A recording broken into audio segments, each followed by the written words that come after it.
Before we dive into the villainess who came to marry into the frontier noble, what if a blood-spattered man in a dark suit stands like he's already regretting the woman he married, the villainess who came into? But then, Alicia stops ahead of Ragna on the ridge, her back to him, and asks the question she's clearly been carrying the whole way. Soon, Alicia clutches the loaf against her chest, flushed and wide-eyed, the silence suddenly too heavy to hold. And just before the answers arrive, Fulzea drives the point home. Patricia Kindred was born with a fate strong enough to bend the world around her. And just before the answers arrive, at the academy, Alicia offers a bright little wave, and Ragna Velbrave's name hangs over him. If you want more recaps like this, don't forget to like, comment, and subscribe.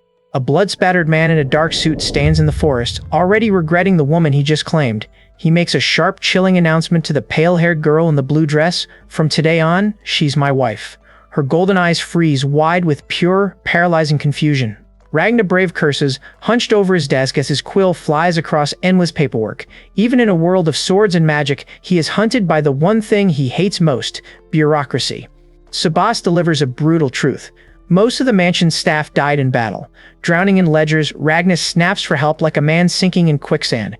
Sabas refuses to budge, calmly insisting that managing this mountain of work is the new lord's sole responsibility. Brave territory is a frontier land soaked in blood, crawling with monsters and constant border skirmishes. The brutality is so absolute that other nobles dismiss it as a wasteland meant to be abandoned. Sabas admits he never expected a brave to handle paperwork. Ragna's father and brothers were warriors, not clerks. Raised for bloodshed, Ragna was trained to kill monsters and soldiers since he was 3 years old. But 1 month ago, war claimed his entire family. As the sole survivor, Ragna is forced to inherit the frontier. The endless administration shatters his composure, making him curse that he would rather dive into monster-infested dungeons than drown in ledgers. He was only the third son. He wanted freedom, not this crushing duty. Sabas immediately shuts down Ragna's dream of escaping into dungeons. The young lord still has duties. Brave territory is packed with resources, but survival is a nightmare. Monsters wreck any development, and enemy nations burn the fields, leaving the rich land unable to even feed itself. To survive, the territory desperately needs backing from other nobles. Ragna knows he must attend the academy in the royal capital to beg for their support. For once, the hardened frontier fighter looks genuinely shaken by the political crawling required of him. Ragna snaps that his family specializes in fighting, not schooling, and begs to refuse enrollment. Sabas shuts him down flat. Grinding his teeth under the paperwork, Ragna demands what the old retainer wants, and Sabas calmly reveals he has something important to discuss concerning Ragna himself. Sebas drops a bomb. A marriage proposal has arrived. Ragna freezes mid-stroke, completely blindsided by the sudden prospect of a wedding. Sebas treats it with deadly seriousness, reminding him that for a lord, this is not unusual at all. Ragna remembers his brother's fiancés hated Brave territory and looked relieved at their deaths. That memory snaps something dark inside him. Hunched over his desk, he crushes his pen and darkly asks if he should just put an end to this proposal too. Sabas immediately catches the murderous intent and calls it unacceptable. Ragna tries to turn the proposal into an escape route, declaring he will live in the royal capital and only visit during vacations. He attempts to pawn the rejection off on Sebas. Sebas doesn't buy it for a second, calmly handing him a spare pen and shutting the plan down flat. The proposal suddenly becomes a lifeline when Sebas reveals it comes from the Oldwood family, the very nobles supplying Brave territory with weapons and food. Ragna's panic flips into sharp calculation. He confirms their rank, latches onto the opening, and barks out a demand to add frontiers to his title to make the marriage possible. The name Oldwood hits Ragna like a spark to powder. He goes still, eyes wide, as a buried memory rushes back from the day an orc struck him long ago. He grips the desk, shaken by the sudden, terrifying realization that he knows this world. Ragna realizes the impossible truth. He was reincarnated. In his previous life, he gamed in Japan, but now he is trapped in that very game. The politics, the territory, the Oldwood family, it is all a world he once played. He has fallen into an automy game. The surface story sounds harmless, but the game he remembers is packed with constant, brutal battles. By the end, the royal capital becomes a burning battlefield. The worst part of the game drags itself into Ragna's mind. Alicia is here. She is the Oldwood family's daughter, the villainess raised to become queen, and the prince's fiancée. Beautiful and talented on the surface, she is exactly the kind of woman who turns the story into a disaster. Alicia's beauty is a trap masking an awful personality that looks down on commoners. At the academy, she is the quintessential elitist villainess, surrounding herself with followers to corner the protagonist and sneer at her. As the heroine grows closer to the prince, Alicia's jealousy turns vicious, exploding into a duel. But Alicia doesn't just lose, she gets crushed. Her defeat is so humiliating that her engagement is torn apart on the spot. Ragna remembers that after her humiliating defeat, Alicia was sent away to marry a frontier noble. The memory locks onto the road leading to that isolated house. Then the realization hits him like a physical blow. That frontier noble was his own family. Dawn breaks over brave territory. Ragna, wrecked from thinking through the night, face plants into his bed like a dead man. He grips the sheets and groans in absolute despair, knowing that living with that noblewoman means he is doomed. Ragna collapses in bed, screaming, "Hell!" as the thought of Alicia's daily verbal abuse haunts him. Before he can recover, Sebas drops the worst possible update: she is about to arrive. The thought slams into him. He will have to go to the academy with her, and it feels like pure despair. Ragna tugs at his coat in the corridor, dreading the arrival of a lady raised solely for the crown prince. Sebas cuts to the ugliest truth: she is being dumped here to get rid of a nuisance. He adds with awful cheer that brave territory has a high death rate, making Ragna snap in protest. Sebas reminds Ragna that every survivor of the war has worked themselves to the bone to keep the brave family alive. He insists Ragna must do his part. Ragna mutters that he knows, hating that there is no escaping this duty. A horse-drawn carriage rolls up the road to brave territory. Ragna waits outside, his face tight with dread. A servant bows deeply, and Alicia steps down, marking the official arrival of Ragna's nightmare. Alicia steps into the house, bracing herself against the doorframe. She grips her skirt to steady herself, her eyes wary instead of cruel. This first glimpse feels nothing like the arrogant villainess Ragna remembers. Ragna recoils with a strangled gasp at the sight of Alicia's face, earning a sharp whack from Sebas. Alicia notices his shock and quietly notes his reaction. But Ragna isn't sneering at her beauty. He is staring at the burn, stammering that she doesn't have to talk about it if she doesn't want to. Ragna gives her a gentle, careless smile to make her burn feel less shameful. He explains that in brave territory, scars like that are completely common. Alicia's eyes widen, stunned that for the first time, someone isn't sneering or treating her like damaged goods. Alicia repeats the word common, unable to believe scars could ever be normal.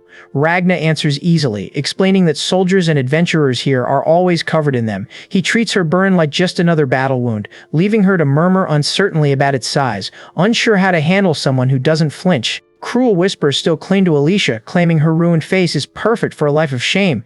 But as she steps back to the carriage to take her leave, Sebas nearly loses his composure. Despite being a duke's daughter, Alicia arrived with no maid at all. The carriage that brought her is insultingly small, carrying only one piece of luggage and not a single attendant. Ragna and Alicia fall into a heavy silence as the meeting lands. A duke's daughter hasn't been sent here like a bride, she's been dumped with nothing but a single suitcase. Alicia's expression goes completely empty, like a captured soldier who has given up on everything. Seva's guides are inside, but Ragna remains frozen, sweat breaking across his face. The villainess he feared is nothing like a nightmare in his head.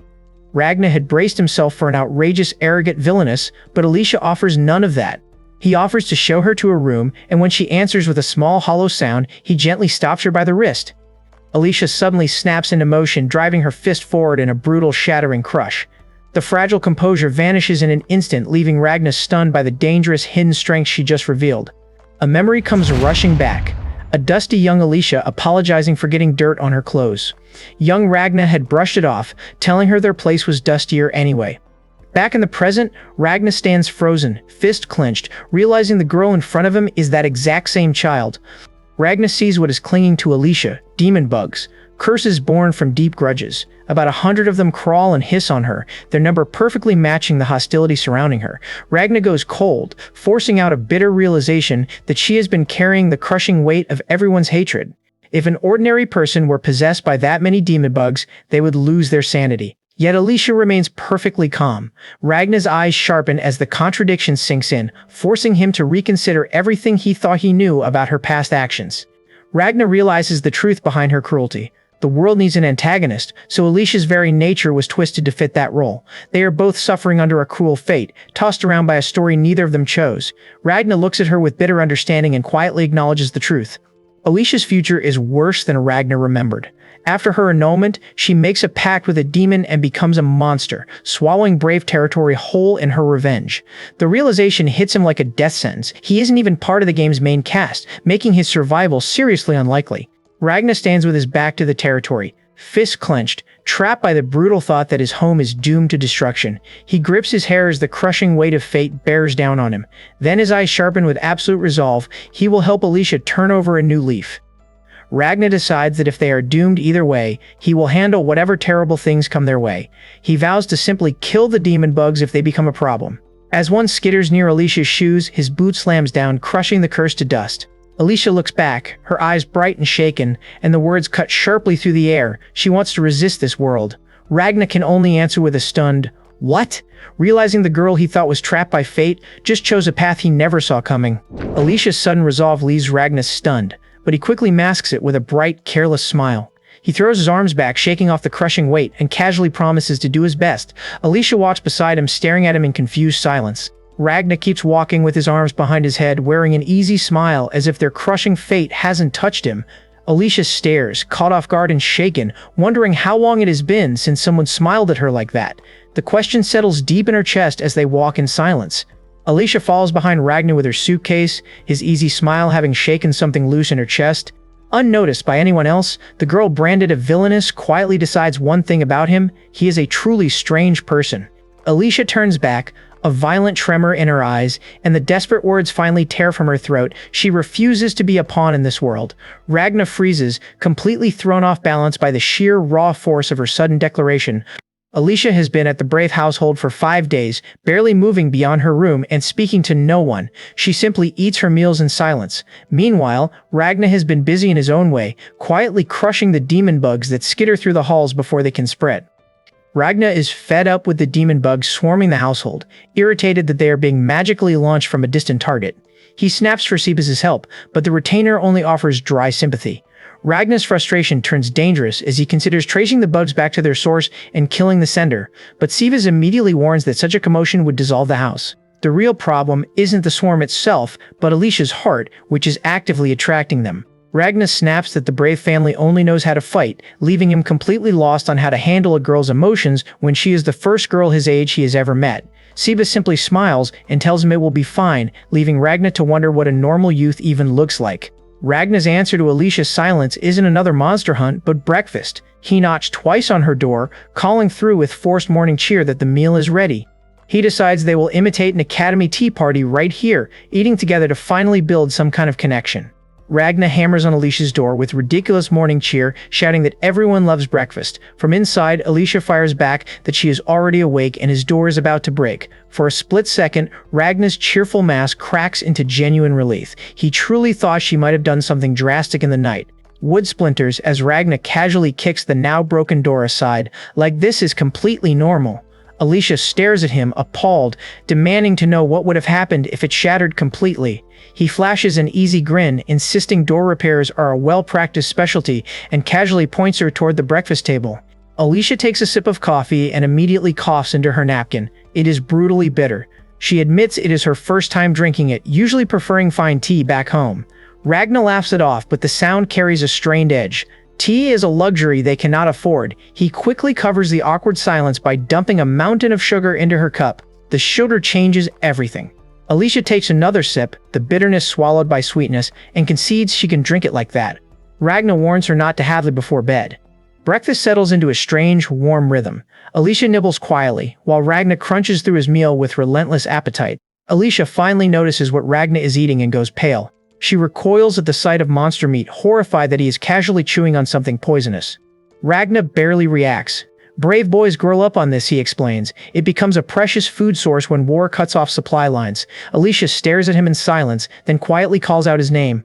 Alicia asks why he goes out of his way to do absolutely everything himself.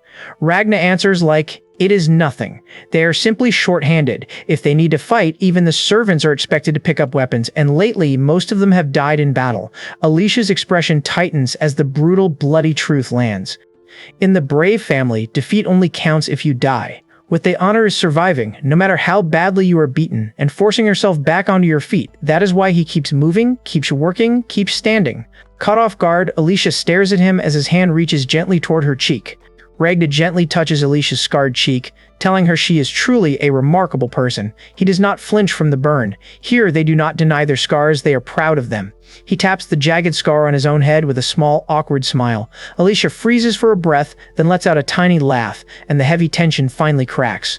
Ragna leans in so suddenly that Alicia snaps he is too close. He pulls back with a sheepish explanation, admitting it is just a habit from inspecting soldiers' wounds. He invites her out for a walk through brave territory. In the face of nature, human conflicts feel incredibly insignificant. Alicia stares out at the vast land and lets the words slip out, small.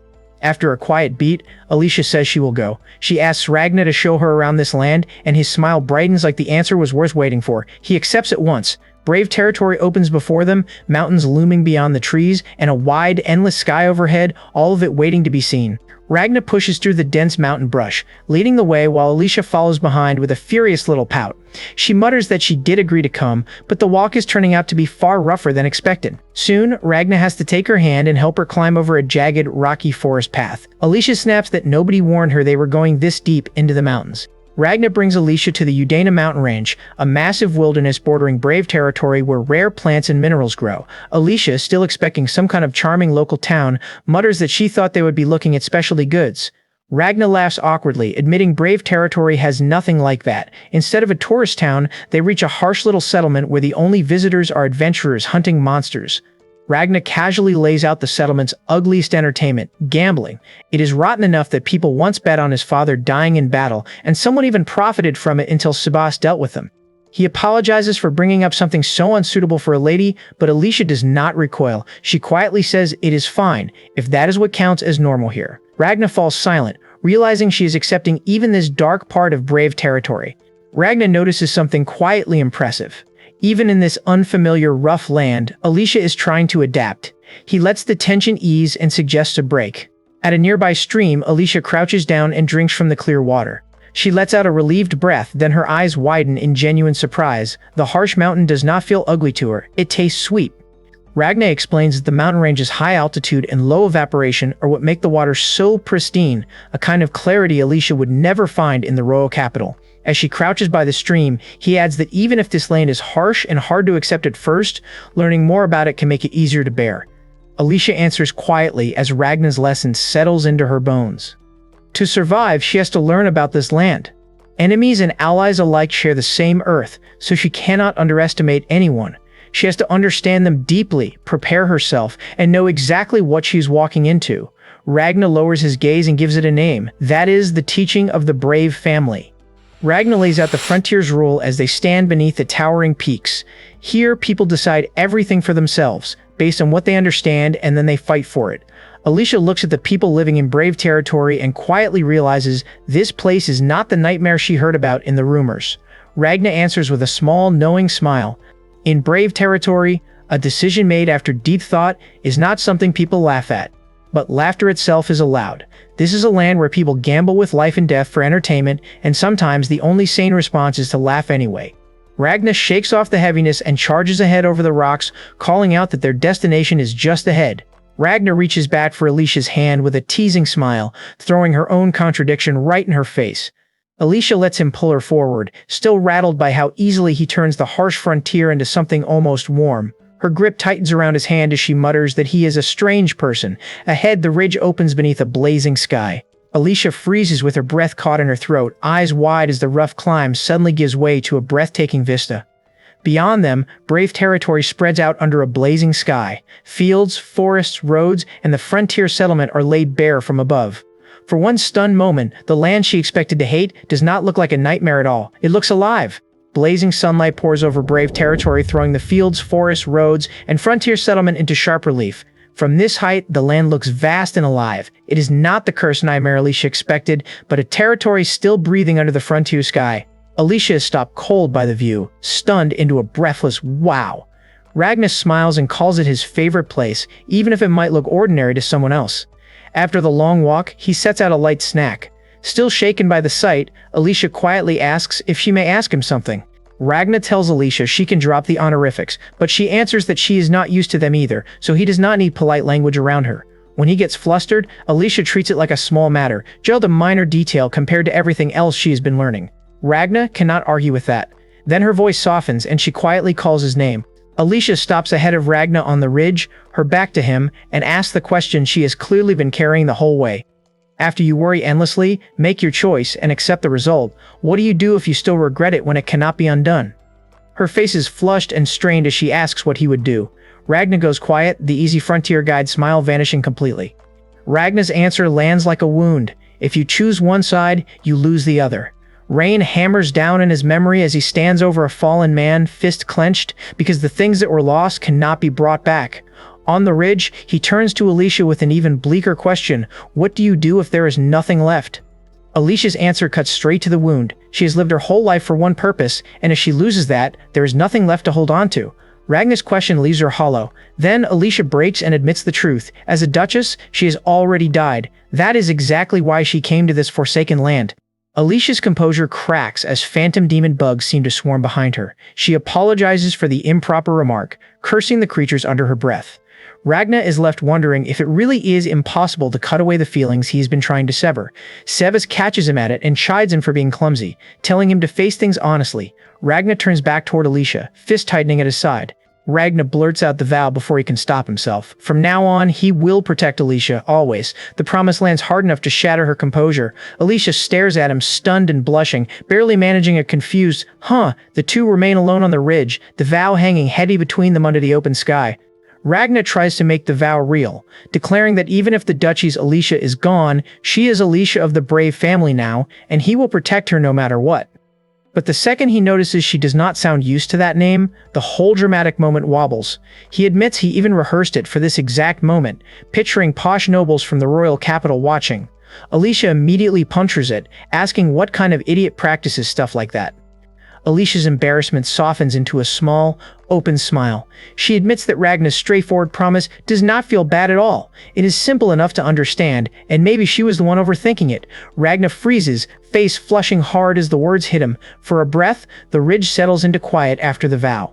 Alicia tests the vow with the part that still scares her. If Ragna returns to the academy with her, he will be dragged into all the malice and hostility aimed at her. Will he still protect her? Ragna answers instantly, bright and certain. Of course, he is good at handling that kind of mess.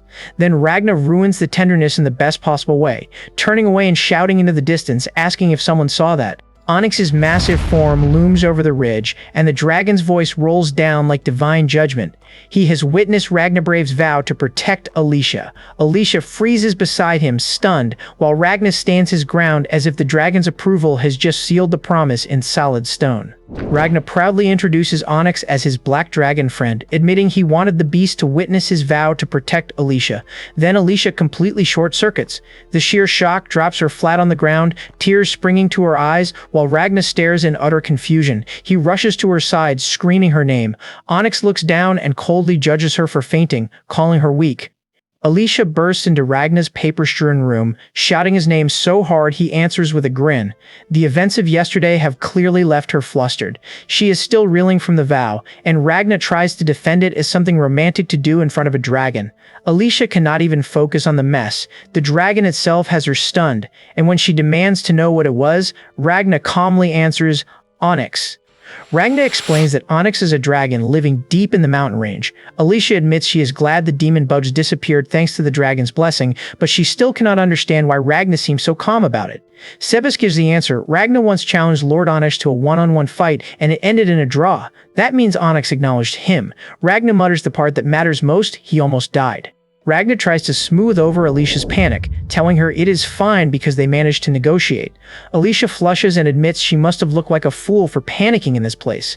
The maid reassures her, and Sebas adds that everyone was shocked when they first arrived, but eventually nothing here will surprise her anymore. Then the office drags them all back into the daily grind. Alicia reaches out and demands the paperwork, and Ragna nearly choked because even his modern knowledge would not make that mountain of work go fast. She does not back down. She orders Sebas to bring the past records, and the maid quietly agrees.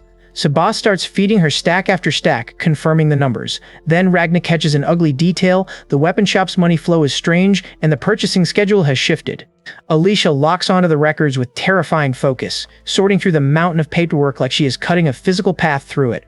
Ragna can only stare, stunned by how quickly she is working. When she finally exhales and wipes her forehead, the chaos is mostly tamed. Sebas praises Alicia's ability, calling it no wonder she is known as a talented woman. Ragnar rests his chin on his hand, thinking modern people must be missing basic education if they only just realize that. Alicia gives a modest response, and the staff around her light up, cheering that she is amazing. Ragnar's irritation fades into something quieter. Without the demon bugs clinging to her, Alicia can smile like a normal girl.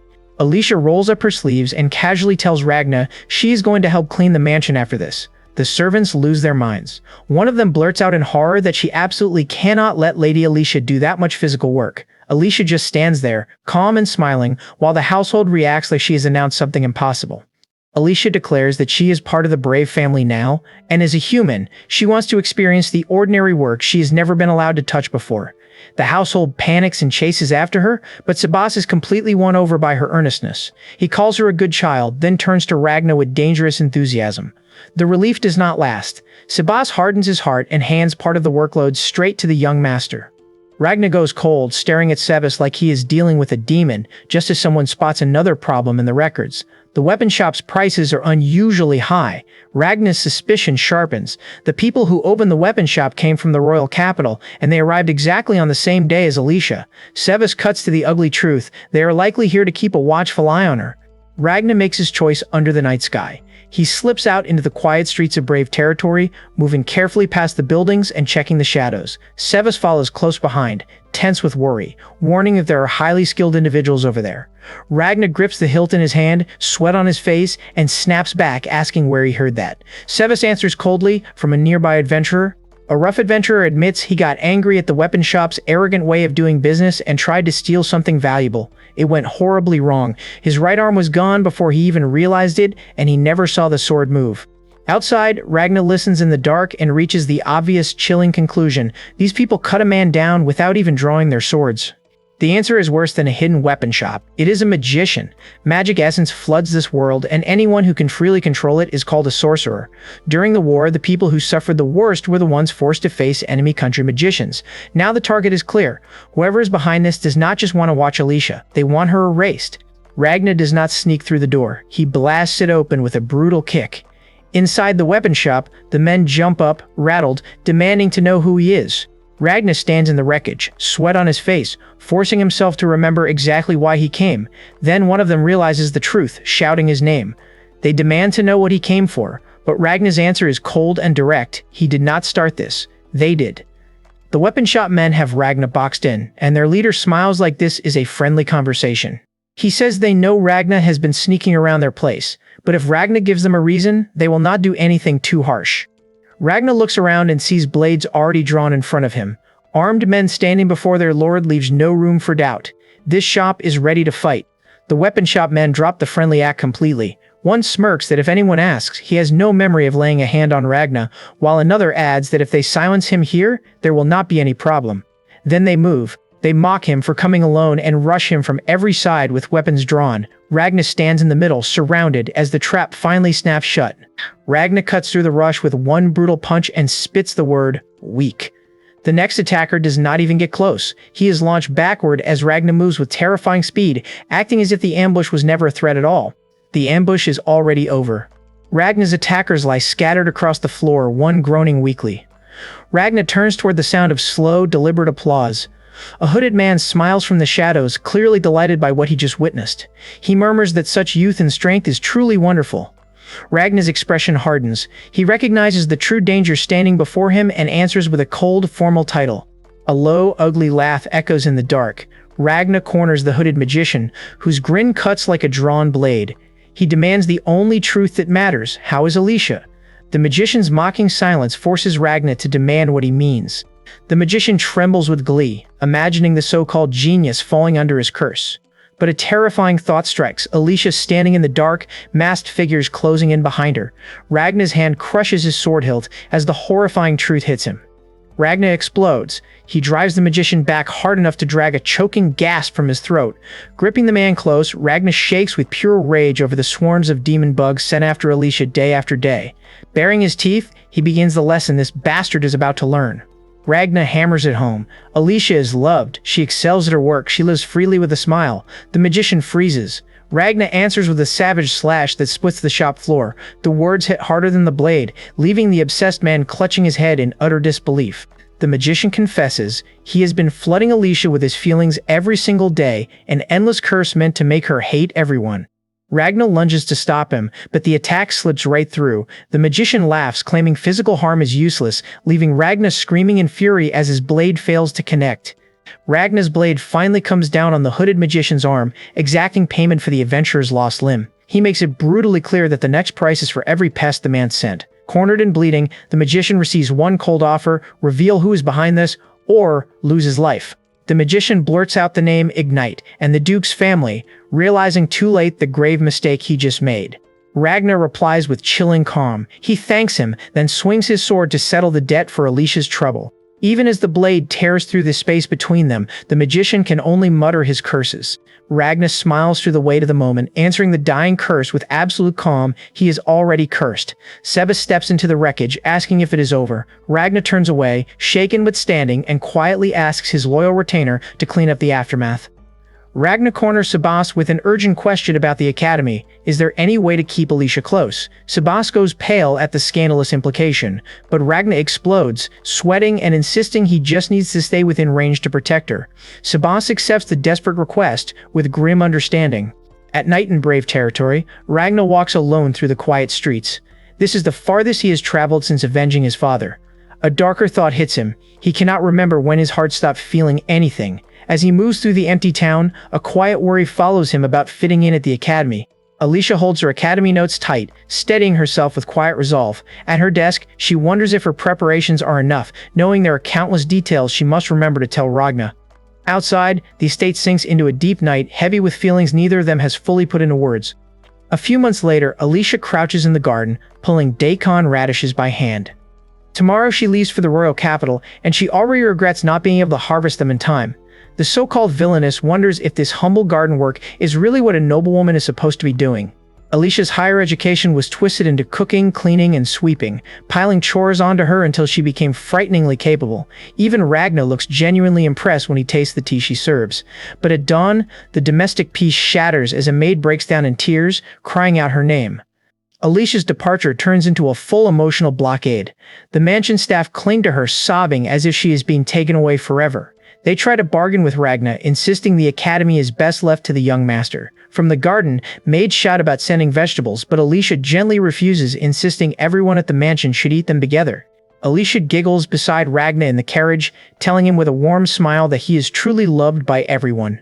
Ragna blushes and answers awkwardly, but the words hit deeper than he expects. With Sebas handling the luggage behind him, he realizes this is the first time in his life he has traveled outside his own territory. The farewell grows beyond the mansion. Workers and rough townsmen crowd around with crates and bright, stubborn smiles. From the carriage, Ragna keeps his voice quiet as he announces he is leaving now. The road carries him away from Brave territory, leaving the hills and village stretching out behind him as home, finally visible from the outside. Sebas calls from the carriage roof that the royal capital is finally in view. Ragna turns, but Alicia does not answer right away. She stares ahead, flushed and tense at the place she is supposed to return to. When her silence stretches too long, she admits her reaction is pathetic, but forces out a favor to ask. Trying to stay composed, Ragna awkwardly asks Alicia to show him how to buy a train ticket and ride the train. Alicia breaks into a giggle, and Ragna snaps at her not to laugh. She just smiles and says she will handle it, treating it as his very first outing. Alicia dangles an old collar in front of Ragna, smiling as she suggests putting it on him so he does not get lost in the packed royal capital. Ragna is horrified and immediately refuses the ridiculous idea. But beneath the capital's gate, his irritation drops away. He stares up at the city for the first time, murmuring in awe. Royal capital ether rises under the protection of an ancient sage's barrier, large enough to hold over 1 million people. Ragna stares around in disbelief at the lack of monsters, wars, or constant threats.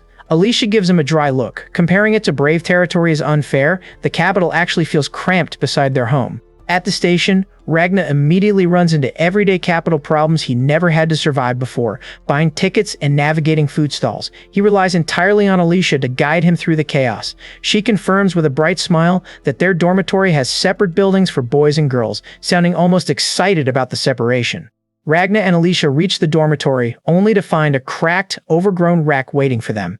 Ragna's composure snaps immediately at the shabby conditions. Alicia sweats as she realizes the real problem: boys and girls are supposed to be living together in this hidden, tree-lined ruin. The farewell turns absurd before the carriage even moves. Sebas hands over an old collar Ragna wore as a child for reprimands, leaving Alicia staring in disbelief while Ragna protests. The wheels roll out anyway. The mansion staff chase the carriage in a panic, shoving vegetables and warnings after him to take care of Lady Alicia. A student collapses in the hallway, struck down by Ragna's killing intent. Alicia snaps at him to stop, but he just tilts his head with a blank, What? In class, a student sneers about mainlanders being weak. Ragna calmly admits he only let out a little killing intent. Then his face tightens as a chilling memory surfaces. The protagonist is going to awaken as a saint. Ragna's memory locks onto the final stage truth. The protagonist was a beautiful girl, bright and clear as a blue sky. Her name slips for a second. Then it clicks, Mariana Ocean. And with that name comes the real danger. The sage's most used magic is no attribute magic, a terrifying art mastered only by reaching the absolute pinnacle of nothingness.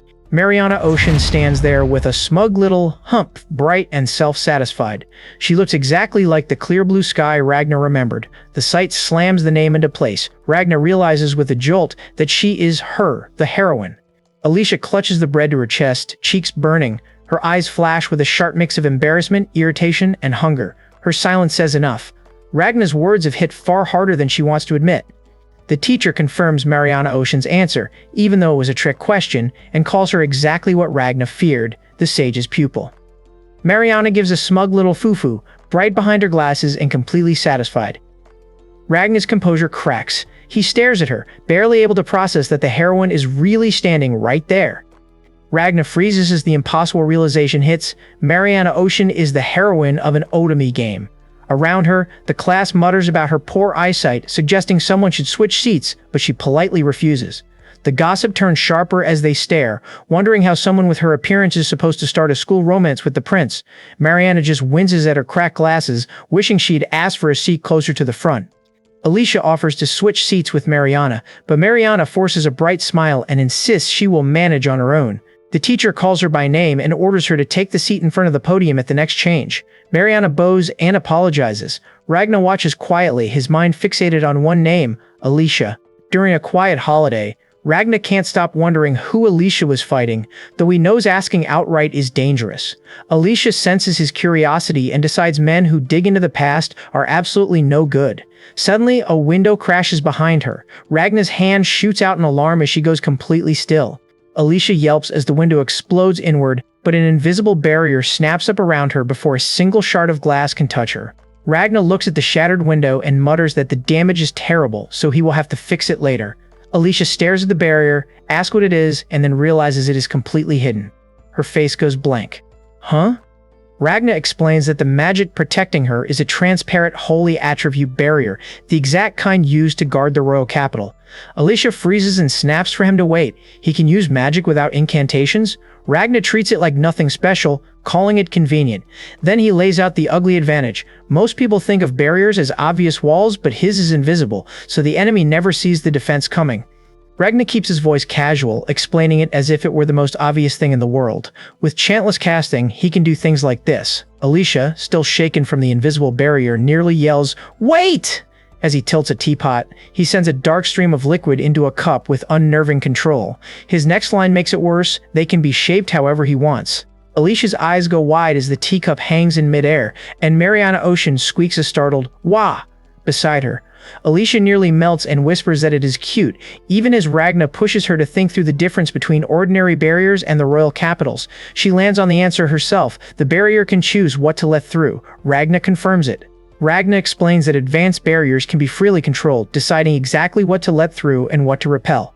Alicia is stunned, thinking it sounds like it can do absolutely anything, but Ragna cuts in. There are limits. It cannot separate things already blended together, like sugar or milk and coffee. Alicia quietly accepts that, leaving Ragna blinking at how calmly she takes it. Ragna points out the immediate problem. Alicia's coffee beans have run out. Flustered and fidgeting, she uses the opening to ask if he is free later and wants to go out with him. Ragna answers before the silence can choke her. He knows a place with delicious coffee.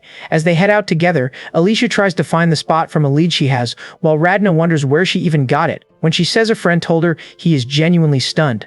Alicia has friends in this situation? Of course she does. Alicia explains she first met someone while studying in the library at lunch. They bonded over coffee, became friends, and that friend told her about this place. Then they arrive. A coffee specialty shop with ocean on the sign. Ragnar freezes at the name. His composure slips as he stares at the storefront, his mind racing. The door chimes as they step inside. The friend Alicia met turns out to be Mariana Ocean. Mariana spots Alicia at the entrance and leans in, stunned. Huh? Aren't you Alicia? Ragnar forces out an awkward, I'm here, Mariana, but his face twists like he just walked straight into a trap.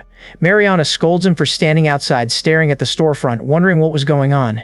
Alicia introduces Ragnar to Mariana Ocean, and Mariana immediately leans in with a curious little stare. So, you're the one who really loves coffee, huh? Ragnar forces out a polite, nice to meet you, but the air grows painfully awkward, and Alicia gets flustered under Mariana's attention. Then Ragnar finally catches up. Mariana is in the same class as him. Alicia blinks, realizing the connection only now, while Mariana smiles and admits they have never actually talked. At the coffee shop, Mariana Ocean nearly short-circuits when she realizes Alicia is standing there with Ragnar. She blurts that she can't believe nobility came in and demands to know why Alicia is with this person. Alicia, flustered but steady, reminds her that she is noble too and that Ragnar is her fiancé. Mariana's apology detonates into a full-body bow, her head slamming the table as she begs forgiveness for not recognizing his status. Ragnar snaps, unforgivable, at the mess, and Alicia goes pale, wondering if execution is next. Ragnar just stares, utterly baffled, and mutters, Wah! Wah! Ragnar's composure nearly collapses when the truth lands. Mariana Ocean is the main heroine, and it is unfolding in the most disappointing way possible. Mariana clutches her forehead and apologizes for losing control, still wincing from the earlier crash. Ragnar insists he is the one who should apologize. Alicia blurts that she didn't do anything wrong, while Mariana admits with nervous hope that she only panicked because she was excited she might finally make a friend. Mariana admits she misread Alicia from the start. She once saw Alicia drinking coffee in the library and assumed she was a commoner like herself. Ragnar already knows why that mistake happened. In this world, coffee is considered a commoner's drink. Then Mariana explains the rest. She had heard there would be 2 disciples of the sage this year, so she jumped to the wrong conclusion. Ragnar goes still. 2 disciples of the sage? That is not how the game went. For the first time, he wonders if there is another one. Mariana's confession hits Ragnar hard. He never knew about the commotion she caused, which is exactly why Alicia had to face it alone. Alicia is stunned that the whole uproar over the decision happened without her knowing, and Ragnar demands an explanation. The reason is embarrassingly simple. That day, she took the wrong carriage to the academy and only panicked when she realized it wasn't even heading to the capital. Ragnar presses the question, why did the carriage go somewhere else on the day of such an important event? A coincidence, maybe, but his mind won't let it rest. Mariana turns the attention back to Alicia, cheerfully admitting what she has heard. Alicia is supposed to be a genius at magic, even if she is a little scatterbrained. Alicia's reaction is immediate and bright. She proudly insists she is good at magic, then blurts that her parents say she is useless at everything else. The word parents catches Ragnar. His expression tightens as he asks about them. Mariana freezes for half a second. Ah! Mariana's smile falters. She quietly tells Ragnar that her parents are dead. They died a year ago from illness. Ragnar immediately panics and bows his head, apologizing for being inconsiderate. Alicia softly calls his name, uneasy as the mood sinks, but Mariana lifts her head and says it is fine. Even now, she insists, the reason she is here is thanks to her parents. Mariana quickly pulls herself together and tries to be the proper host. She invited them both in the first place, yet somehow hasn't even served coffee yet. Then Alicia takes her first sip. Her eyes widen, her cheeks warming with delight. Wow, it's delicious! Alicia is completely won over by Mariana's coffee, exclaiming that it is amazing and nothing like Ragnar's. Ragnar quietly agrees, and Mariana glows with pride. Then the older man zeroes in on Ragnar's bitter cup. He asks why it tastes so different even though they use the same beans, teasing that the bitterness might be a metaphor for Ragnar's life. Ragnar is left staring in confusion. The old man jokes that from now on he will call Ragnar his mentor, and Alicia quickly tells Mariana he is only kidding. Mariana stares at Ragnar and Alicia like she is trying to solve a puzzle. They are nobles, but they don't feel scary at all. Ragnar presses her on the other half of what she said, asking why she has such a strong allergy to nobles. Alicia starts to answer, admitting it is only a faint memory. But the memory hits like a threat from the past. A neighborhood kid once crouched near young Mariana and warned her in a cold, quiet voice, "If you defy the nobles even a little, you will be killed." A noble's carriage hits Mariana and leaves her sprawled in the dirt. She lies there, scraped and trembling, while the carriage keeps going without the people inside showing the slightest concern. Just as that child had warned her, nobles don't even treat commoners like people. A childhood accident permanently damaged Mariana's eyesight, forcing her family into a desperate, obsessive reliance on coffee to save her vision. Alicia savors the rich brew, completely won over. But she quickly steers the conversation back to magic, asking if Mariana is truly skilled. Mariana's eyes shine with absolute confidence. Yes, and her greatest specialty is recovery magic. Mariana answers with a bright smile. The power to heal. Alicia nearly freezes. That kind of magic is practically a myth in this world. Ragna's quiet agreement only makes the revelation hit harder. Then the true shock lands. Saint Mariana isn't just talented, she can cure any disease, exorcise demons, and even regenerate lost limbs. But a year ago, when her parents fell ill, she couldn't save them. That crushing helplessness drove her to master recovery magic. She swore she would never fail to protect someone precious again. Alicia is visibly shaken by the confession. Without a word, she pulls Mariana into a tight, desperate hug. Mariana freezes, completely startled, as the older man watches in surprise. Afterward, Alicia glances around the nearly empty shop and murmurs that no other customers have arrived. Ragna casually admits he was the last customer, so he flipped the sign to closed the second they walked in. Alicia nearly blows a fuse. She grabs him, snapping that he's obstructing business and demanding he open the doors immediately. He yelps like a cornered dog. But Mariana just smiles. It is fine. She has been closing on holidays lately to focus on her studies anyway. The coffee shop stands quiet under the evening sky. At the doorway, the older man thanks Alicia and Ragna for visiting. Alicia turns back, surprised Mariana isn't heading to the dormitory. A voice reassures her that, as a sage's child, Mariana is likely exempt from most rules. But Mariana just shakes her head and smiles. No, she loves this house. Mariana's living expenses and tuition are covered only if she maintains perfect grades, with her dormitory fees diverted to pay for it. Even under that crushing pressure, she turns to Alicia with genuine warmth. If anything goes wrong at the academy, she insists, Alicia must let her know. Alicia is visibly moved. Those words alone are enough. She thanks her, leaving Mariana dazzled by the sheer sincerity. Suddenly, Mariana asks Ragna to give her Alicia. Ragna shuts it down immediately. Absolutely not. Alicia is left exasperated, wondering what in the world those two are talking about. Later, walking through the quiet academy streets, Alicia blushes and asks Ragna if Mariana is a good girl. Ragna looks entirely caught off guard, having no idea where that question came from. Alicia tells Ragna that when she first saw Mariana, her eyes were exactly like his, beautiful, direct, and impossible to look away from. Ragna understands immediately. People with an unbreakable core always end up with eyes like that. When Alicia asks if he has ever seen someone like that before, Ragna answers, quiet but certain, yes. Under the moonlit academy sky, Alicia tells Ragna that his eyes carry a strong will, eyes that actively resist fate.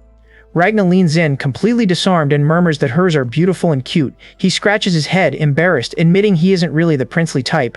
Alicia blushes hard, flustered, asking what he is doing playing prince. Their quiet walk slips into easy, dangerous flirting. But beneath the surface, a darker reality waits. Alicia's smile turns sharp as she looks at Mariana. A mere commoner like you. Mariana stands tense and shaken. The truth hangs heavy between them. They are the villainess and the commoner protagonist. These two fated girls are locked in a battle where the future points toward only one brutal ending. One of them will be destroyed. Yet, the present tells a different story. Alicia and Mariana are having lunch together. Mariana's eyes light up as she blurts out that Alicia's mixed sandwich looks delicious. Alicia smiles softly and offers her one. From a distance, Ragna watches their easy, natural moment and murmurs that harmony among friends is a beautiful thing. But behind Ragna stands frozen, cold sweat beating on his face. How did everything end up like this? Alicia notices that break time has already started, yet Ragna disappeared the very second it began. Even though he usually takes his classes seriously, she can't stop wondering where he went. Ragna's smile fades as the true cost of Alicia staying beside him sinks in. Now that she is with him, someone treated as abandoned in the wasteland, the criticism aimed at her will only get worse. He hunches away, trying to convince himself it doesn't matter. He is fine being a side character. But Alicia and Mariana are sharing lunch so naturally that the old fate begins to crack. The protagonist and the villainous noblewoman are getting along, leaving Ragna to wonder what kind of twisted fate this is supposed to be. In the original game world, Mariana simply lives a peaceful school life as a commoner, but Alicia's fate is far crueler. She loses the duel and gets driven out to the frontier territory. That brutal contrast sharpens Ragna's resolve. In this world, Mariana is not the one he has to fight. His thoughts cut forward. In that case, the missing piece turns ice cold. If Mariana isn't the one who destroys Alicia, then who defeated her? A vision flashes, Alicia kneeling on the ground, one hand pressed to her face in despair. Ragnar's eye goes wide with dread, sweat beads on his brow as the silence drags. He is realizing the future may be far worse than he ever imagined. The prince caused the duel. That revelation snags Ragnar's curiosity. He decides to investigate, slipping through the academy grounds to follow the trail. Peering from a window, he catches Edward surrounded by a mob of girls screaming his name. Ragnar's eyes lock onto the group. Found them. Edward Grant Aetherdam stands surrounded by adoring girls, politely turning down a lunch invitation with a flawless smile. Forgive me, I have a promise with someone. Ragnar recognizes him instantly. Alicia's former fiancé. The name pulls him straight back to the game's classic prince route, and the question driving into him is simple and terrifying. Why? Ragnar follows Edward, instantly writing him off as the tutorial stage prince the creators practically put there to be beaten first. His thoughts snap back to the original script. Alicia should be deepening her bond with Mariana right now. Ragnar's search for the truth crashes into a new girl who appears beside Edward, sparkling like she stepped straight out of a prince's dream. She says she just arrived and calls him, Your Highness. Ragnar freezes. Who is that? Edward smiles and corrects her gently. Patricia, here it is. Not Your Highness, but Edward. Patricia nearly melts on the spot, whispering that she is truly honored. Edward brings up their first meeting before school, when Patricia called him by his name in the castle town. Patricia panics, admitting she only did that because she didn't know he was royalty back then. Edward smiles softly and calls their reunion at the academy fete. He asks her to keep calling him by his name instead of his title. Patricia blushes hard and starts to stammer, as if the name is too much to handle. Patricia clutches her hands to her chest, cheeks blazing, barely managing to whisper Ed. Ward, like the syllables are burning her tongue. Edward brushes it off with a soft, it's embarrassing. Meanwhile, Ragnar crouches in hiding, completely speechless at the sugary cliché prince rat exchange unfolding right in front of him. Ragnar's mind locks onto the name Patricia. There was no character with that name in the game. He wonders if she has taken Mariana's place, creeping closer as Patricia suddenly cuts in, Whoa there, Edward. The more he watches, the deeper the question sinks in. Who is she, really? But the boys push back. Don't forget about us. We are also here, one mutters. Unbelievable, managing to capture all of our attention. Another grumbles, Patricia is a bad person, and the last can only manage a confused, Ragnar's face tightens as the horrifying realization hits. Those guys are all romanceable targets, which means Ragnar's gut drops as the full truth clicks. Patricia is already at the center of a reverse harem. She beams, inviting everyone to lunch while the boys crowd around her and gripe about their own lack of restraint. Patricia just smiles, assuring them she has made extra portions as usual. The realization hits hard. Patricia has completely stolen the original protagonist's place. She has triggered every single romance flag, a feat nearly impossible on a first playthrough. Worse, these boys are heirs who should already have fiancés, making this tangled web a serious political powder keg. Ragnar's thoughts turn ice cold. With so many heirs tangled around her, someone could easily end up dead under mysterious circumstances. He decides to stay completely out of this reverse harem mess. But his expression sharpens, knowing there is still one person he must watch carefully. Jalasis Grand Ignite, second son of the Ignite ducal family, is already tangled in Patricia's orbit, claiming lunch simply tastes better together. Ragnar goes completely still at the name. Then the boys pull Patricia's attention again, asking if she knows about the magician who recently caused a commotion in Brave territory. Ragnar clenches his fist, forcing himself to calm down before making a careless move. He remembers Jalasis as a deeply troublesome character. A concubine's child raised merely as political insurance for the eldest son. His backstory is dark and heavy, built entirely around rescuing him from his family's twisted, ruthless politics. Jalasis is dangerous because his entire personality can shift depending on the choices made around him. Even though the Ignite family has already targeted him, Ragnar realizes they have not actually crossed paths yet. He watches Patricia's glittering lunch crowd from a distance and decides to leave it alone for now. Ragnar's mind locks onto a single, unbreakable goal. Alicia must live a peaceful life no matter what ruin waits ahead. As Patricia echoes that exact sentiment, Ragnar crouches low, steeling himself to act. Suddenly, a cold voice cuts through the shadows, catching him spying. Volsea stands on the academy roof like a storm in human form, his cape snapping as raw power flares around him. Ragnar falls silent, the sheer danger of the situation sinking in. A student confronts him, but Volsea fires back that the roof is dangerous, only to be instantly called out for being the absolute last person who should be saying that. Volsea realizes this is the perfect timing to ask the question he's been waiting for. Patricia's dyed blonde hair gives her away, with dark roots showing at her scalp. The impossible reverse harem surrounding her only makes his suspicion worse, and the pieces slam together. Volsea's suspicion snaps into absolute certainty. Patricia is a reincarnator, just like him. He demands the truth about the student named Patricia, his voice low and urgent. The brutal thought hangs over him that a distorted fate has formed, and she sits at its very center. Ragna presses Volsea for everything about Patricia Kindred, her origin, her past, and the magic she can wield. Volsea's face hardens as he repeats her name, and the sheer weight of it lands like a dire warning. Ragna's suspicion refuses to die, even when Patricia denies everything, insisting she pass the entrance exam fairly. The gnawing feeling that something is deeply wrong keeps pressing on him. If this is truly Patricia's scheme, then the original protagonist was deliberately separated, and a noble must have helped switch the carriage. Ragna's suspicion lands hard, realizing the trail points directly to the Ignite family. Volsea understands his caution but argues it is safer to keep the unknown players enrolled until their true motives are revealed. Ragna exhales, wishing that simple peace were actually possible. An older man tells Ragna that, as an academy student, he should be allowed to enjoy his youth. Ragna pushes back, admitting he is a noble from the Forsaken Lands who plans to stay behind too for 3 years. He flashes a sharp, dangerous grin, challenging the man to remember the pride of the brave family. The older man hammers home the truth of brave blood. Even under the most brutal conditions, it resists. Ragna turns away with a clenched fist, but the old man's voice cuts sharply after him. He demands to know why Ragna's resolve looks so weak, when that pride is supposed to cling to him until his very last breath. Ragna's restraint finally snaps. He clenches his fist, eyes blazing with sudden raw fury, and drives a brutal punch straight into Volsea's face. The blow slams into him hard enough to shatter the tension, turning the confrontation violently physical.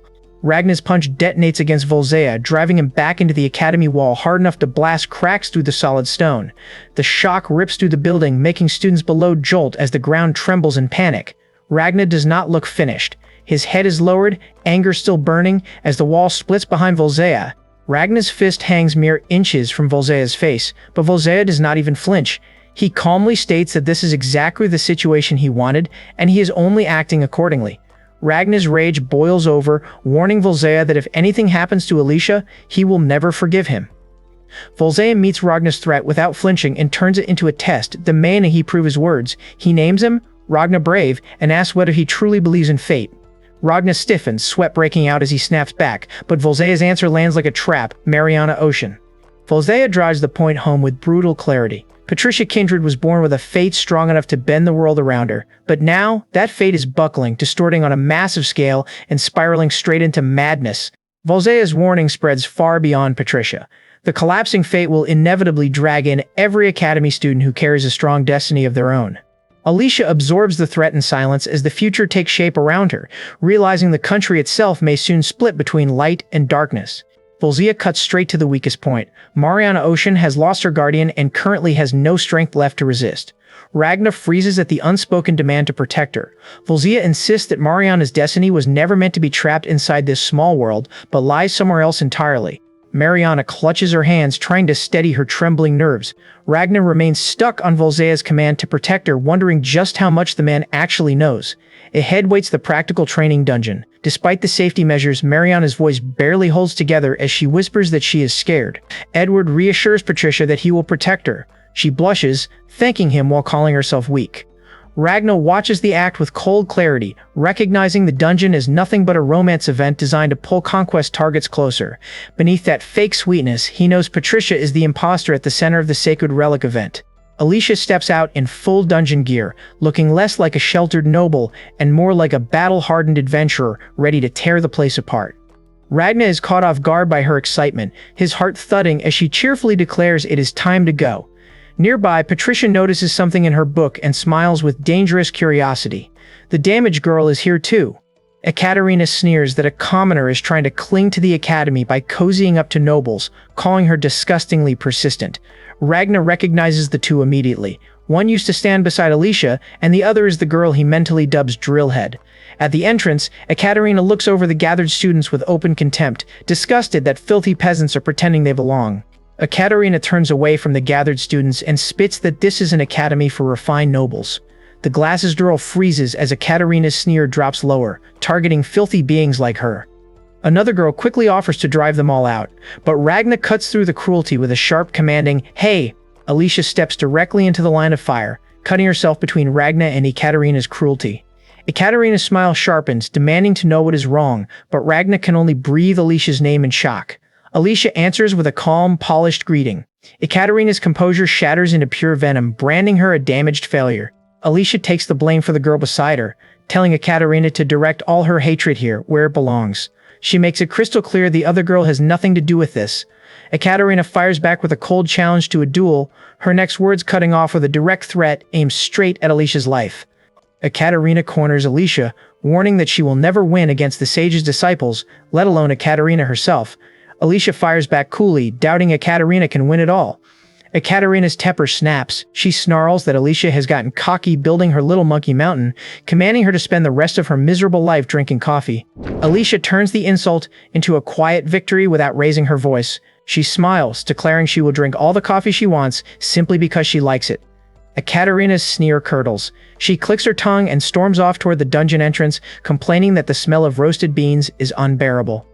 Alicia apologizes to the girl she just protected, praising her strength and blaming herself for dragging her into a confrontation with a weirdo. Ragna, caught completely off guard, immediately shuts that down. He insists Alicia was the one who looked undeniably cool. That is exactly why his feelings hit so hard. He has completely fallen for her. Ragna's smile turns dangerous. Remembering who called Alicia damaged, he casually asks if he should just kill them.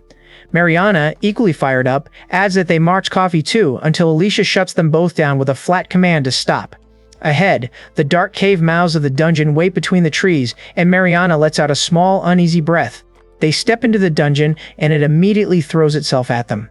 Traps snap and monsters surge forward, but Alicia is grinning through the absolute chaos. By the time the dust settles, they are somehow at the very front of the line, leaving the others to wonder how they ended up leading the pack. A trap lashes out, and Alicia screams Ragna's name. But he is already fine, brushing off the lethal danger like a stray cobweb. He explains that a protective barrier always forms a few millimeters from his skin, stopping attacks before they can even land. The others stare in stunned silence, while Ragna quietly warns that if his magical power runs out, the barrier can be pierced. That barrier was not born from talent or training, but from sheer terror. As a child, surrounded by beasts and close to dying, he curled up and manifested a shield over his entire body just to stop the fear. Now, deep in the dungeon, arrows fly at him from both sides, but he walks forward without flinching as the barrier shatters every shot. The girls cannot stop staring at Alicia like she just walked out of a nightmare, asking if brave territory is truly that terrifying. Alicia shuts it down instantly, insisting it is a genuinely nice place. When she mentions going home with Ragna over summer break and invites them along, one girl lights up. Ragna points ahead, already turning the trip into grueling mountain training. Ragna pumps his fist, declaring the Brave-style boot camp, his grand plan to forge them all into chantless magic users. The bespectacled girl lights up, thrilled at the prospect of his training, while her friend nervously begs her to do her best, but please not die. Ragna clenches his fist and accepts the challenge without hesitation, though the bespectacled girl admits the whole situation remains deeply mysterious. Ragna's first real observation about the dungeon hits hard. The monsters do not die like normal beasts, but dissolve into mist, wiping away every clue. The bespectacled girl only gets more interested, guessing ancient sages created this place, and starts hacking a chunk out of the stone wall to examine the soil. Alicia cuts in sharply, but something in the wall suddenly shifts loose, leaving the girl staring in utter confusion. Mariana's curiosity just detonated the dungeon. The instant she chips into the wall, a massive magic circle erupts beneath her, blasting her pickaxe into the air and freezing her in shock. Ragna screams her name, while Alicia realizes the awful possibility Mariana may have carved into something far worse, waking the dungeon's hidden danger. Alicia screams Mariana's name as the trap fully erupts. Ragna and Alicia are driven into a desperate lunging leap to save her, but the dungeon answers with a massive black whirlpool. It swallows them whole, dragging all three into the abyss. Ragna slams down out of the dark, clutching Alicia and Mariana tightly in his arms. Mariana, still violently shaken, adjusts her glasses as they stare around the ruined underground hall, taking in the crumbling stone pillars, crawling vines, and scattered skulls. Her voice comes out thin and frightened as she asks what this place is. Ragnar recognizes the surroundings with a cold chill. They've been dropped to the absolute lowest level of the dungeon. He mutters that triggering a teleportation trap right after Mariana started digging is exactly the protagonist-level disaster he feared. Alicia has had enough. She grabs Mariana, confiscates the pickaxe, and declares that personal safety comes first, because if Mariana dies down here, she will never get to drink coffee again. Somehow perfectly calm in the deepest, darkest part of the dungeon, Mariana pours coffee like they are having a picnic, warning Alicia this might be her last cup. Alicia, horrified and exhausted, demands to know where she even got it and why she brought it down here. Mariana just smiles, explaining that dungeon explorers are supposed to bring their own provisions. Alicia breaks, defeated, and accepts the cup. Ragna lets out a quiet breath of relief seeing Alicia and Mariana so calm after being dragged to the dungeon's lowest level. But his mind cuts straight to the ugly truth. Falling this far usually means game over. No rescue is coming, and the monsters here are too dangerous to fight. Still, Ragna forces a smile, knowing there is always a way out. Alicia keeps her coffee steady and lays out the brutal truth. This is nowhere they studied, and there is no way to call for help. She's not trying to scare Ragna, but the situation is already deeply dangerous. Ragna notices how eerily calm she remains and asks if she knows something, his own smile barely shifting. Ragna forces calm into his voice, assuring Alicia she will be fine because there is still something they can do. Once they catch their breath, they will not just wait around for a rescue that will never come. His eyes sharpen as he focuses on the magic circle, and the three of them move along the ruined path toward the black mouth of the deeper dungeon. Ragna's thoughts lock onto Alicia like a warning sign. She is the villain in the game, and this kind of reckless, self-sacrificing behavior is exactly what the original character used to do. But that only makes the question sharper. Who is she really? He cuts through the tension, deciding there is no point getting stuck here, since somewhere farther inside lies a pendant they need for their strategy. Mariana zeroes in on the real target, the sacred relic, an ornate pendant lying dormant in the dungeon's deepest chamber. It is not just treasure, but a crucial item needed to save the country and awaken the saint. Mariana's eyes gleam with dangerous excitement as she insists they collect it, while Ragna listens from behind, masked and tense. A massive golem should be blocking the door, and Ragna explains that the only way out is to defeat it and use the teleportation circle nearby. He admits he cannot tell them everything, but the records state that defeating the deepest level guardian allows them to return. As Ragna grumbles about the hassle, Alicia suddenly calls out, drawing their attention to something horrifying ahead. Alicia spots a massive ornate door and gasps that it might be the exit. Ragna's face tightens. A golem should be guarding it, but the space is completely empty. Mariana freezes at the melted heap of stone on the floor, and the missing guardian suddenly feels less like luck and more like a dire warning. The melted heap surges upward into a huge, one-eyed slime monster, looming over Mariana before she can even react. Ragna's face twists in panic as he screams her name. Mariana freezes, glasses wide, while the monster's dripping, molten body rises behind her like a waking nightmare. Ragna lunges in and snatches Mariana up before the slime can reach her, sprinting away as she screams. The monster doesn't stop. It drags itself back into view with a wet, grinning laugh and exposed, jagged teeth. Mariana freezes in Ragna's arms, trembling at a tiny, terrified squeak. A flame-wreathed giant bursts out of the slime, its massive claws ripping through the molten remains as if the creature they just escaped was only its shed skin. Its burning, fanged face towers over them, swallowing the room with raw, suffocating menace. All anyone can manage is a shaken, breathless whisper, "What is that?" Mariana feels it first. The power pouring from the thing is so immense, it feels like staring straight at the sun. Ragna answers with a strained, "Yeah." That much magic rules out ordinary monsters. His mind jumps to dragons, then Fenrir, and lands on something far worse, a demon. The very being Alicia entrusts her soul to near the end of her original timeline. Ragna snaps at both girls to step back. He has no intention of getting anywhere near that thing. Patricia freezes with her sword still in hand, whispering Alicia's name. Alicia is knocked back, and a boy stares in disbelief. Then the call drops like a final verdict, the match is decided, and Patricia is the winner. The sting lands immediately. Alicia challenged the commoner herself, and losing to a mere commoner makes her a disgrace to the Deutsch family. Pathetic. The word drops as Alicia kneels in the arena, breath hitching and eyes shaking. Then a voice cuts through the wreckage, desperately calling her name. Alicia is still reeling from the crushing loss when the boy suddenly grabs her face with both hands and forces her to look at him. His eyes are sharp, urgent, almost desperate. "Alicia, look at me! It's all right!" Alicia's breath catches, the urgency of his touch and words leaving her shaken. Ragna does not wait for her to recover. He orders Alicia and Patricia to stay put and cast Aqua Veil, then bolts forward alone. Alicia watches him run off, her embarrassment instantly swallowed by panic. Ragna's face twists with murderous intent. He is going to kill that bastard. The demon bursts into a cruel, fanged laugh, but Ragna is already charging through the chaos. Sword ready, he fixes the beast with cold fury. It is going to take responsibility for triggering his fiancée's trauma. Ragna unleashes a roaring spiral of force against the demon, blasting it with enough raw power to warp the air around him. When the impact clears, the demon is visibly smaller. Ragna's eyes sharpen as the realization hits. It shrank. The demon lunges, but Ragna spins into a devastating sword strike that tears through the air and slams directly into its body. The force rips through the beast as Ragna's eyes stay locked dead on the kill. Something is already erupting from the demon's back, a fresh horror pushing out before the kill can even sink in. Ragna's sword tears through the thing's neck, ripping its head free in a violent, bloody slash. Mariana bursts with relief, shouting that he did it, that he cut off its head. But Alicia's face goes ice cold as she whispers, "No." The demon's severed head hits the ground with wet, heavy drops. Its jaws snap open and shut again, as if the kill never mattered at all. Ragna stares it down, realizing with cold dread that beheading it was not enough. "I guess something like this isn't enough to kill you," he mutters. The demon only repeats, low and broken, "I wonder why, I wonder why." Ragna does not flinch as he steps directly into the demon's reach, daring it to hit him. "Try and hit me, no problem." The beast surges forward and the impact tears violently through the air. Ragna glares at the demon and spits that its attack was pathetic, not even worthy of the lowest-ranked brave. He warns it not to think sloppy defense can outmaneuver him. The demon mutters that maybe it was careless, then snarls, "You're one to talk," right before Ragna crushes its face with a brutal, bone-shattering stomp. The stomp detonates the air in a blinding white shockwave. Alicia and Patricia scream Ragna's name as the thick smoke swallows him whole. The demon's jaws hang open in a confused gurgle, then Alicia's fire violently erupts around it. Her desperate command to burn rips through the chaos. Ragna's face goes still.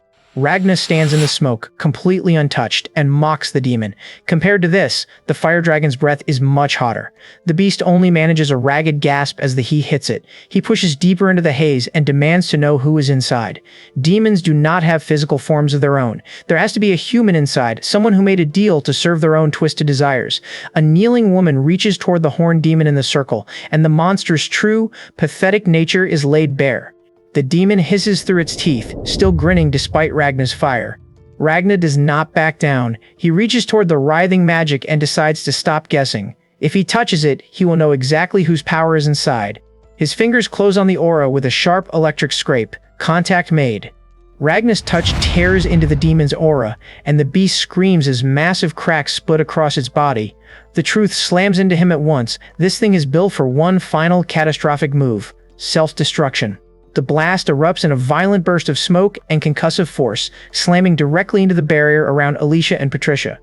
Patricia screams that she cannot hold on anymore, as the shockwave violently rattles them both. The blast hammers into Ragna's raised hand, shoving him, Alicia, and Patricia backward. The barrier around them shudders violently, then starts to split with a harsh, brittle crack. Ragna hits the ground furious, still unable to name the human pulling the demon's strings. Alicia rushes to him with Patricia close behind, terrified by the vicious burn on his hand. Ragna tries to brush it off as just a scratch, but Alicia refuses to let him pretend. She takes his burned hand in both of hers and looks him straight in the eye. "I promised I'd protect you no matter what." The promise catches him completely off guard, and the moment hangs there, heavy and silent, with their hands clasped. Alicia gives a small, quiet nod and manages a soft thanks. The others notice the immediate shift. Alicia has finally calmed down, and Ragna smiles with relief, glad she is back to herself. But the relief breaks fast. Ragna suddenly bends over the rubble, and Alicia's voice tightens as she calls after him, demanding to know what is wrong. Ragna suddenly remembers the teleportation magic circle he spotted during the fight and realizes it can get them back upstairs. Alicia and Patricia rush toward the glowing circle embedded in the cave floor. The spell snaps around all three of them, yanking them away in one sharp, blinding burst and leaving them startled as they reappear together. Ragna's eyes sharpen. He has finally grasped the exact sensation of the magic power. The dungeon practice has ended in absolute chaos, but the teleportation circle still glows faintly in the ruined cave. His next move is clear: find the main body. And whoever is behind this, Ragna is done hunting blindly. He will definitely kill them. Amid the dungeon training chaos, the hidden manipulator is finally revealed. A coughing figure in an ornate room grimaces through the smoke, muttering about how filthy everything has become. The room is a complete wreck, and whoever is pulling the strings is clearly in a murderous mood. Pathetic. Patricia's icy contempt cuts through the room as she looms over Gelassus. Bruised and coughing, he can barely choke out her name. She doesn't care. Her eyes sharpen into a blade, demanding the only answer that matters. Did he recover the sacred artifact?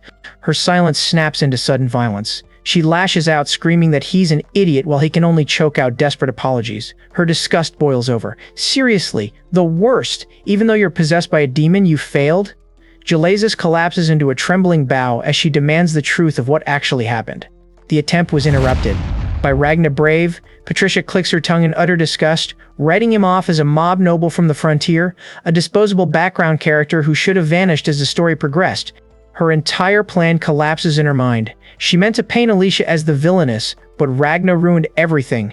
The Edward root is dead. Even her former followers are useless, despite the blackmail she holds over their families. The pressure finally breaks her composure. Patricia bites down hard enough to draw blood, sending a panic through the room for her to be healed. Patricia cuts his pathetic apologies off with a cold snap. "Shut up, you fool! Take off your clothes!" In the ornate room, Jalesis stands stripped to the waist as Patricia's fury sharpens into something clinical. She demands to know where he was injured, the question landing like a command, not a concern. Jalesis points to the ragged wounds on his body. Patricia's thoughts snap to Ragna's impossible strike, the way he took a head off in a single flawless blow. That's when it clicks. Ragna Brave is exactly like her, a reincarnator, someone capable of breaking the rules of this world. If his circumstances mirror hers, there is only one logical move. Her attention returns to Jalesis' battered form. Suddenly, Patricia folds Jalesis into a tight embrace. She praises his flashy defeat as if it were a glorious victory, telling him he did great. Jalesis blushes, murmurs a quiet thank you, and clings to her while she softly whispers his name. She wraps him in a tender, suffocating embrace, calling him a crybaby and a whiner before softening the insult into something far more poisonous, her adorable little brother. A dark memory flashes him as a baby in a basket, a demonic presence coiled tightly over his tiny form. He has carried a demon since the day he was born, a rare being just like her.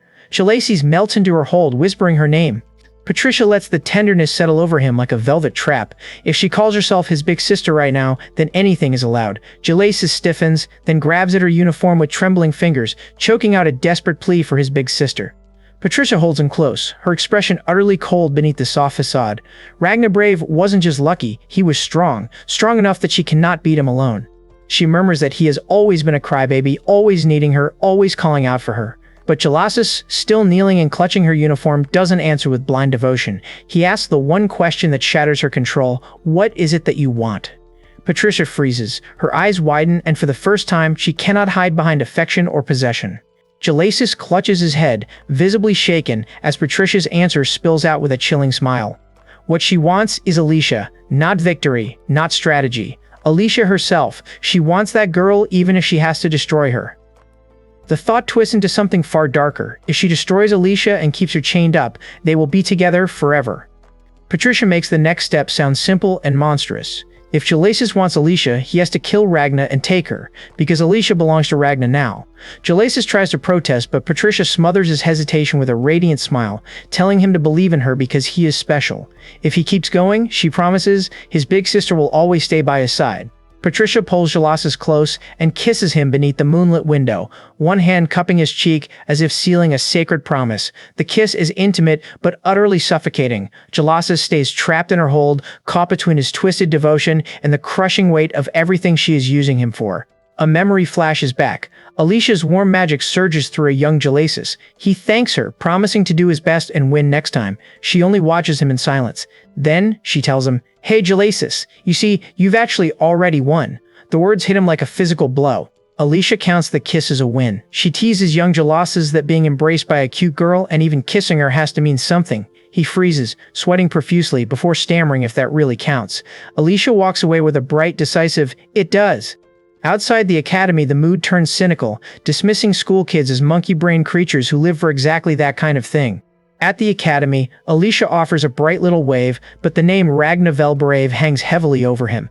Patricia cuts through the school day calm from a nearby window, demanding to know what his goal is on this stage. She doesn't know why he came here, but if he stands in her way, she will show absolutely no mercy. Ragna's hand tightens on the curtain as the warning sinks in. Patricia curses this damn world. Her eyes burn with a feral determination as she vows to carve her own will into fate itself. Her answer is destruction. That is the choice she has made. Ragna stands in the smoke, completely untouched, and mocks the beast. Compared to this, the fire dragon's breath is much hotter. The demon only manages a ragged gah as the heat hits it. Ragna pushes deeper into the haze, demanding, "It'd be helpful if you told me who's inside." The truth lands hard. Demons don't have physical forms of their own. There has to be a human inside, someone who made a deal to serve their own desires. A kneeling woman reaches toward the horned demon in the circle, laying the monster's real nature bare. The demon hisses through its teeth, still grinning defiantly after Ragna's fire. Ragna doesn't back down. He reaches toward the writhing magic and decides to stop guessing. If he touches it, he will know exactly whose power is inside. His fingers close on the aura with a sharp, scraping contact. Ragna's touch tears violently into the demon's aura. The beast screams as jagged cracks split across its massive body. The truth slams into him all at once. This thing was built for one final, catastrophic move: self-destruction. The blast erupts in a violent burst of smoke and concussive force, slamming directly into the barrier shielding Alicia and Patricia. Patricia screams that she can't hold on anymore as the shockwave rattles them both to their core. The explosion hammers into Ragna's raised hand, shoving him, Alicia, and Patricia violently backward. The barrier around them shudders, then starts to split with a harsh, brittle crack.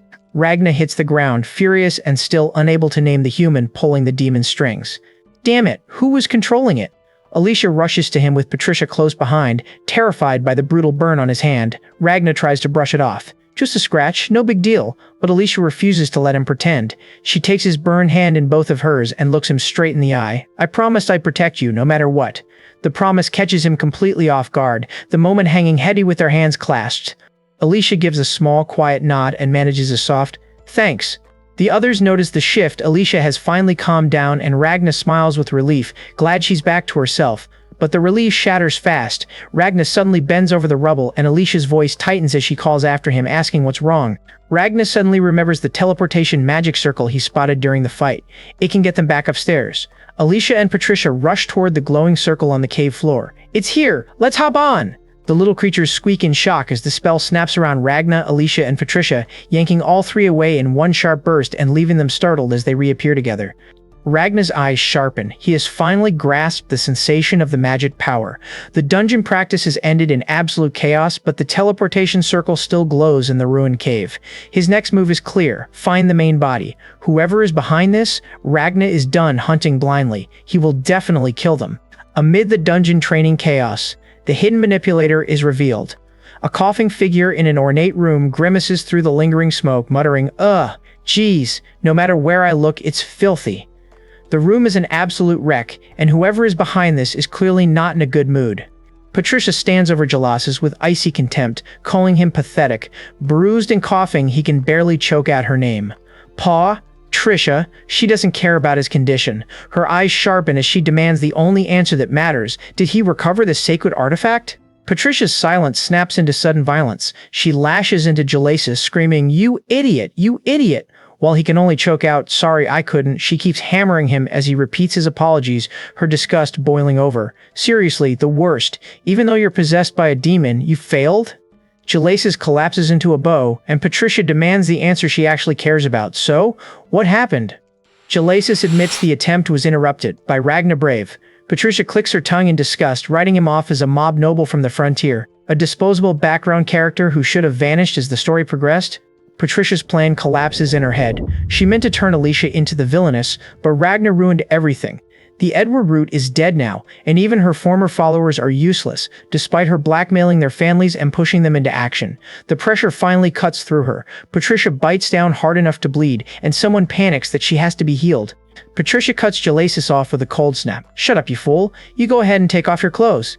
In the ornate room, Jalasis stands stripped to the waist while Patricia's fury sharpens into something clinical. She asks where he got injured, the question landing like a command, not concern. Jalasis points to the wounds on his body and answers, "Here." Patricia's thoughts snap to Ragna's impossible strike, the way he took a head off in a single blow. That's when it clicks. Ragna Brave is the same as her, a reincarnator capable of doing the impossible. If his circumstances really mirror hers, then there's nothing else to do. Her attention returns to Jalasis' battered body. Next? Because since he used self-destruction, his whole body is ruined. Patricia folds Jalasis into a hug and praises his flashy defeat like it was a victory, telling him he did great and well done. Jalasis blushes, murmurs, "Thank you," and clings to her while she softly thinks, "Ah, Jalasis." Patricia wraps Jalasis in a tender, suffocating embrace and calls him a crybaby and a whiner, then softens the insult into something far more poisonous, her adorable little brother. A memory cuts to him as a baby in a basket, a dark demonic presence coiled over him, as she reveals he has carried a demon since the day he was born. A rare being, just like her. Jalasis melts into her and can only whisper, "Patricia." Patricia lets the tenderness settle over Jalasis like a trap. If she calls herself his big sister right now, then anything is allowed. Jalasis stiffens, then grabs at her uniform with trembling fingers, choking out, "Hey sis, big sis!" Patricia holds him close, her expression cold beneath the softness. Ragnar Brave wasn't just lucky, he was strong. Strong enough that she can't beat him. Patricia's tenderness turns into a memory of Jalasis as a baby, and she murmurs that he has always been a crybaby, always needing her, always calling out for her. But Jalasis, still kneeling and clutching her uniform, doesn't answer with devotion. He asks the one question that cuts through her control, "What is it that you want?" Patricia freezes. Her eyes widen, and for the first time, she can't hide behind affection or possession. What I want? Jalasis clutches his head, shaken, as Patricia's answer comes out with a smile. What she wants is Alicia, not victory, not strategy, Alicia herself. Patricia wants that girl even if she has to destroy her. She wants her for herself, and the thought twists into something darker. If she destroys Alicia and keeps her chained up, then they'll be together forever. Patricia makes the next step sound simple and monstrous. If Jalasis wants Alicia, he has to kill Ragnar and take her, because Alicia belongs to Ragnar now. Jalasis tries to protest, but Patricia smothers his hesitation with a smile, telling him to believe in her because he is special. If he can keep going, she promises, his big sister will always stay by his side. Patricia pulls Jalasis close and kisses him beneath the moonlit window, one hand cupping his cheek as if sealing the promise she just made. The kiss is intimate but suffocating. Jalasis stays trapped in her hold, caught between devotion and the weight of everything she's using him for. Alicia's magic surges through young Jalasis, and he thanks her, promising to do his best and win next time. She only watches him in silence. Then she tells him, "Hey Jalasis, you see, you've actually already won," and the words hit him hard. Alicia counts the kiss as a win. She teases young Jalasis that being embraced by a cute girl and even kissing her has to mean something. He freezes, sweating, before asking if that really counts. Alicia walks away with a bright, decisive, "It does." Outside the academy, the mood turns cynical. School kids are dismissed as monkey-brain creatures who live for exactly that kind of thing, and someone tells him to try going back and see for himself. At the academy, Alicia offers a bright little wave, and Ragnar Brave's name hangs over him. Patricia cuts through the school day calm by a window, asking what his goal is in this scenario, on this stage. She doesn't know why he came here, but if he stands in her way, she won't show mercy. Ragnar's hand tightens on the curtain as the warning sinks in. Patricia curses this damn world, her eyes burning with a curse and determination as she vows to carve her will into fate itself. Her answer is destruction, the choice she has made. And that's where this part leaves us. If you want to know whether Patricia's story really ends here, don't forget to like, comment, and subscribe for the next part and more videos like this one.